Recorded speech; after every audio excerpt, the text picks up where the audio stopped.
আসসালামু আলাইকুম। আজকে আমরা যে ওষুধ নিয়ে কথা বলবো সেটা হচ্ছে রেনাটা কোম্পানির রেনামাইসিন ভেট। এটি অক্সিটেট্রাসাইক্লিন হাইড্রোক্লোরাইড গ্রুপের একটি সলিউবল পাউডার। এটি খুবই কার্যকর একটি অ্যান্টিবায়োটিক।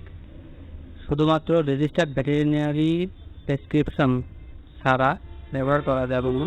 এটি 100 গ্রামের প্যাকেটে পাওয়া যায়।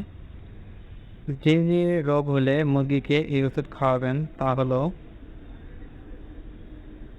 কলেরা, হঠাৎ মৃত্যু, সবুজ পায়খানা, মুখ নীল সবুজ, জুটি ফোলা, ক্রনিক রেসপিরেটরি ডিজিজ বা সিআরডি, কাশি, শ্বাসকষ্ট, নাক দিয়ে শ্লেষ্মা, ডিম কম, ফাউল টাইফয়েড, সবুজ পায়খানা, ক্ষুধা কম, দুর্বল, ইনফেকশনাস ব্রঙ্কাইটিস, কাশি, শ্বাসকষ্ট, নাক দিয়ে শ্লেষ্মা, নেক্রোটিক এন্টারাইটিস যা রক্ত পায়খানা, দুর্বল মৃত্যু, পুরোরাম ডিজিজ, সালমোনেলোসিস ইত্যাদি রোগে ব্যবহার।